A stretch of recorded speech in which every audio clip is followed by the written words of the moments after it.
Bienvenue dans cette vidéo et sur cette chaîne puisque c'est la première vidéo de cette chaîne sur laquelle on va parler de freelancing en général, les problèmes que peuvent rencontrer les freelances, les questions qu'on se pose quand on est freelance et on parlera évidemment de chaque métier du freelancing digital, donc développeur, graphiste, web designer, rédacteur web, expert en référencement, traducteur, etc. Tous les métiers seront passés au crible, on verra des formations qui sont bonnes dans chaque métier, on verra des questions qu'on peut se poser dans chaque métier, etc. On essaiera de répondre à un maximum de questions. N'hésitez pas d'ailleurs à poser vos questions dans les commentaires. J'espère que ça pourra apporter un maximum de valeur dans cet univers finalement du freelancing, puisque il y a quand même beaucoup de chaînes qui en parlent, mais parfois il y a certains métiers qui se sentent un petit peu laissés pour compte, on va dire. C'est vrai qu'il y a beaucoup de choses par exemple pour les développeurs, mais dans certains autres métiers on peut se sentir un petit peu plus seul. Donc cette chaîne a vraiment vocation à pouvoir répondre à tout le monde, à toutes les problématiques, et n'hésitez pas donc à poser un maximum de questions dans les commentaires. Avant de commencer cette vidéo, je tiens à me présenter, je m'appelle David Lefebvre, je fais du freelancing depuis 2012 et j'ai cofondé la plateforme befreelancer.com qui est une plateforme de freelance pour les développeurs, les graphistes, les rédacteurs web, les experts en SEO, etc. etc. Vous pourrez aller voir la plateforme, elle est juste en dessous, j'en parlerai beaucoup plus longuement dans d'autres vidéos, mais n'hésitez pas à aller y faire un tour dès maintenant. Dans cette vidéo, on va répondre à la question: quel est le meilleur statut juridique pour un freelance en France entre l'auto-entreprise ou micro-entreprise, c'est la même chose, ou la SASU? Pourquoi? Parce que tout simplement, il y a beaucoup de posts qui reviennent là-dessus, sur LinkedIn, sur des groupes Facebook, où des gens se posent la question: qu'est-ce que je dois choisir entre l'auto-entreprise et la SASU?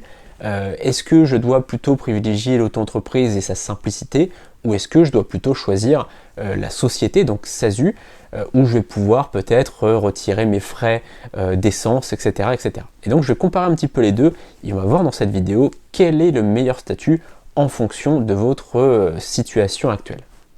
Quels sont les avantages de la micro-entreprise? Eh bien très franchement, ils sont très nombreux. J'ai connu les deux, l'auto-entreprise et la SASU, je suis actuellement en SASU, et très franchement, je vous le dis, si vous êtes freelance dans le digital, que vous avez peu de dépenses, restez en auto-entreprise toute votre vie. Très franchement, moi dans mon cas, c'est parce que j'ai passé le palier d'auto-entreprise et parce que j'avais beaucoup d'investissements à faire, notamment par rapport à la plateforme Befreelancer, que j'ai dû passer en société. Mais très franchement, si j'avais pu rester en auto-entreprise, si j'avais été développeur par exemple, ou graphiste, ou traducteur, eh bien je serais resté en auto-entreprise. Pourquoi? En micro-entreprise, auto-entreprise, c'est la même chose comme je disais, ok, on en parlera juste après, vous ne pouvez pas déclarer vos dépenses et donc baisser un petit peu votre résultat. Mais en fait, c'est clairement pas intéressant pour la plupart des métiers du digital. Très franchement, vous avez peu de dépenses, donc il n'y a pas besoin. Donc ça, c'est un faux débat, c'est un faux sujet. Très franchement, la plupart du temps, vous n'avez pas assez de matériel, vous n'avez pas assez de dépenses pour vous dire: tiens, je vais me poser la question si la SASU c'est mieux. La plupart du temps, vous n'aurez pas assez de dépenses pour vous poser la question et franchement, la micro-entreprise restera plus avantageuse. Déjà, vous n'avez pas de compta. Franchement, les gens qui me disent: ah ouais, mais j'en peux plus de la compta en micro-entreprise, là, il vaut mieux rester salarié dans ce cas-là, puisque en auto-entreprise, il n'y a pas de compta. Ça vous prend 1 ou 2 minutes par mois ou par trimestre en fonction de quand vous choisissez votre déclaration, si c'est tous les mois ou tous les trimestres. Alors quand je dis 1 ou 2 minutes, allez, c'est 5 minutes. Vous remplissez un petit Excel, vous regardez les factures que vous avez faites dans le mois ou dans le trimestre, vous regardez combien vous avez fait au total de chiffre d'affaires, vous déclarez votre chiffre d'affaires sur le site et c'est ultra simple, ultra simplifié. Et franchement, même en Europe, dans les autres pays européens, il n'y a pas beaucoup de pays dans lesquels il y a un statut aussi simple que le régime auto-entrepreneur. Donc vraiment, on a beaucoup de chance par rapport à ça en France. Très sincèrement, il n'y a pas de compta. Si vous passez en SASU, là c'est différent. C'est-à-dire que moi, par exemple, en SASU, j'ai, je ne sais pas combien de temps j'y passe par mois, mais encore, je délègue quelque chose, mais je fais déjà pas mal de choses moi-même. Et franchement, j'y passe, on va dire, 1 journée par mois à peu près, plus des frais de gestion en fait du cabinet comptable, etc. Donc ça me coûte, alors moi ça me coûte pas très cher parce que je fais beaucoup de choses, parce que j'ai des connaissances en comptabilité, donc je fais beaucoup de choses. J'en fais avec ma sœur aussi qui est comptable, donc je gagne beaucoup d'argent par rapport à ça. Mais on va dire que normalement c'est à peu près 200 € par mois en SASU. comptez à peu près ça pour au niveau des frais. Moi je paye à peu près 600-700 euros, mais globalement si vous êtes en SASU et que vous déléguez votre comptabilité à un comptable et expert comptable, vous allez payer à peu près 200 euros par mois, donc à peu près 2400 euros par an. Ça, il faut en avoir conscience de ça, parce que c'est quand même presque un mois de salaire, donc c'est quand même une dépense qu'il faut bien compter. Là, donc, en auto-entreprise ou micro-entreprise, vous n'avez pas cette dépense, et donc il faut vraiment calculer ça déjà, prendre ça en compte. La deuxième chose, c'est que eh bien, vous perdez pas de temps finalement, parce que la comptabilité, d'accord, au niveau de l'argent, mais aussi au niveau du temps. Parce que clairement, quand vous passez une journée par mois, voire plus, parce qu'il y a des gens qui passent presque une journée par semaine sur leur comptabilité, quand ils ont des salariés notamment, etc. Non, si vous restez solopreneur, si vous êtes tranquille, si vous êtes à votre compte, dans votre bureau, etc., enfin chez vous, etc., que vous n'avez pas beaucoup de dépenses, que vous restez auto-entrepreneur, vous n'aurez pas de temps à consacrer finalement à votre comptabilité, etc. Donc ça, c'est toujours quelque chose d'important, c'est de compter aussi à la fois donc en argent, mais aussi en temps, parce que clairement, le temps, c'est de l'argent et c'est finalement aussi de la tranquillité d'esprit. Donc tout ça, il faut le compter. Moi, par exemple, en SASU, je reçois constamment des papiers à remplir, des trucs, par exemple du Pôle emploi, qui sont des choses obligatoires à remplir, alors que j'ai pas de salarié, hein, je suis tout seul. Enfin, je travaille avec des freelances en fait.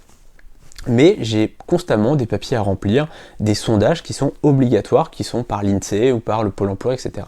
Et ça, c'est du temps en fait finalement. Tout ça, l'addition de tout ce qu'on remplit, tous les papiers, les formulaires, etc. Là, je suis allé passer une journée sur Rouen la dernière fois, parce que j'habite à peu près 1 heure de Rouen, pour aller déposer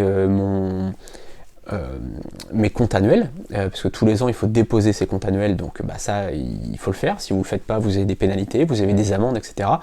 En auto-entreprise, vous n'avez pas ça. Donc ça, il faut vraiment comprendre ça, c'est que clairement l'argent que vous gagnez et le temps que vous gagnez, c'est super important. Un autre avantage de la micro-entreprise, c'est les cotisations sociales. Je ne vais pas parler ici du taux des cotisations actuelles, puisque ça change tout le temps, mais allez voir sur Google, vous tapez cotisation sociale micro-entreprise, vous allez trouver très rapidement. Globalement, pour les métiers intellectuels, donc les métiers du digital, vous ne vendez pas un produit physique, vous ne faites pas de l'e-commerce où vous vendez un produit physique. Globalement, pour les métiers intellectuels comme nous, on va dire développeurs, graphistes, web designers, etc., eh bien vous allez être autour de entre 22 et 25%. Ça change un petit peu chaque année, des fois ça baisse, des fois ça augmente un petit peu, mais en gros entre 22 et 25%. Donc c'est assez peu, puisque on va prendre 25%. Si vous gagnez 1000 euros, eh bien vous allez avoir 25% de charges sociales, donc il vous reste 750. Et après, à la fin de l'année, eh bien vous allez avoir un abattement. Alors ça dépend là aussi, ça change un petit peu chaque année, mais vous allez avoir un abattement. Donc votre impôt sur le revenu, eh bien, il ne va pas être sur les 750 euros. Il ne va pas non plus être sur les 1000 euros. Il va être en fait sur un certain pourcentage, puisque vous allez avoir un abattement. Donc ça, vous irez voir tout simplement sur internet, vous trouverez très très rapidement, ça change un peu tous les ans, mais globalement, vous n'allez même pas payer sur les 750 euros, vous allez payer sur moins que ça. Et ça, c'est très très intéressant, puisque finalement, vous allez payer quand même moins d'impôts que si vous étiez en société et que vous preniez un salaire. Si par exemple, moi en tant qu'en SASU, si je prends 1000 euros de salaire, donc déjà moi au niveau de ma société, alors on va reprendre le même exemple, on avait dit là, en tant qu'auto-entrepreneur, ça coûtait à l'entreprise, on va dire, même si l'entreprise c'est vous, mais ça coûte 1000 euros, et vous avez 750, d'accord? Donc vous avez 750 euros net de charges sociales. Là, on va prendre la même chose pour une SASU. Si moi je suis en SASU et que je veux avoir 750 euros dans ma poche, eh bien finalement ça va coûter à mon entreprise 1500 euros. Donc là, vous avez vu que en auto-entreprise, ça coûte à l'entreprise 1000 euros. Là, en SASU, eh bien ça va coûter 1500, puisque globalement, il faut multiplier par 2 au niveau des charges sociales, puisque il y a en effet les charges sociales, mais il y a les mutuelles, etc. Les mutuelles d'entreprise, c'est très cher, etc. Donc globalement, il faut multiplier par 2. Donc voilà, pour toucher la même chose, voilà, dans un cas c'est 1000, dans un cas c'est 1500. Vous voyez que déjà, c'est pas vraiment le même rapport. Mais en plus de ça, à la fin de l'année, en tant qu'auto-entrepreneur, eh bien, comme je disais, il y aura un abattement qui est assez intéressant, alors que pour une SASU, l'abattement il est seulement de 10%. Donc vous voyez que le calcul il se fait à ce niveau-là, et donc c'est très intéressant de plutôt prendre l'auto-entreprise. Quels sont les avantages de la SASU? Eh bien il y en a deux tout simplement. Le premier avantage, c'est que vous pouvez faire des millions d'euros de chiffre d'affaires, vous n'avez pas de plafond, vous pourrez continuer en SASU.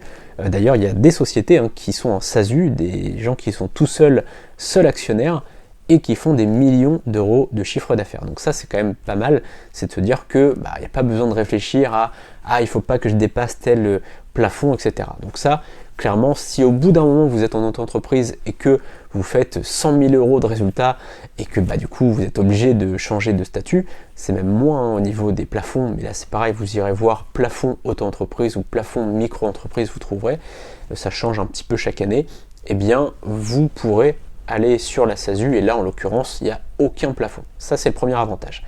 Et le deuxième avantage, eh bien vous pouvez en effet déduire vos charges pour vos résultats.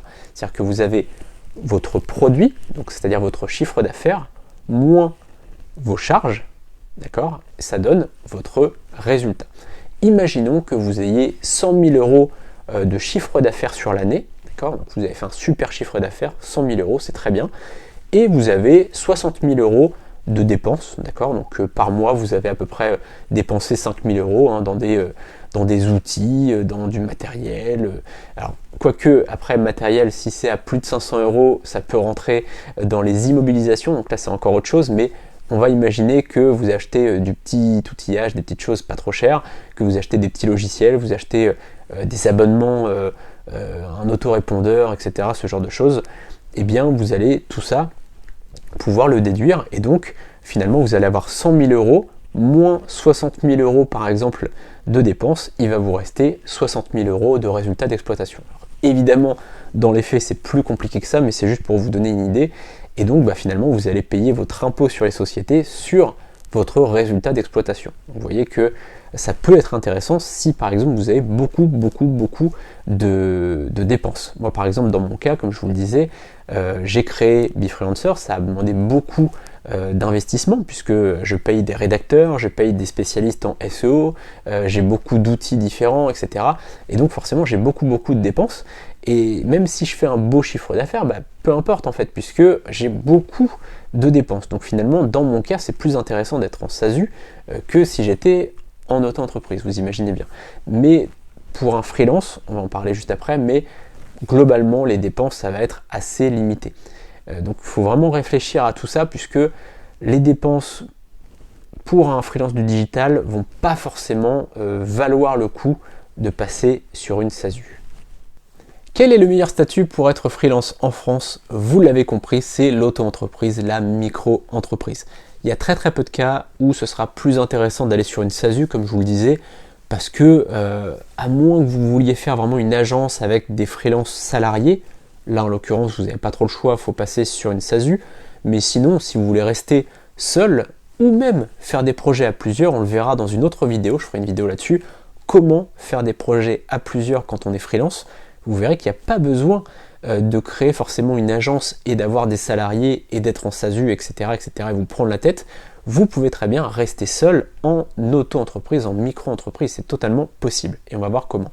Donc ça on verra dans une prochaine vidéo, et d'ici là, n'hésitez pas en tout cas à me poser vos questions dans les commentaires, mais globalement vous l'avez compris, il vaut mieux rester en auto-entreprise, vous allez faire des économies en temps, en argent, en problématique aussi, parce que très franchement, je vous le dis par expérience, c'est fatigant d'avoir une société en France. Il y a pas mal de paperasse, il y a pas mal quand même de pression, on va dire, sans aller sur des choses très importantes, mais globalement, il y a plus de pression que en étant en auto-entreprise où vous êtes plutôt tranquille.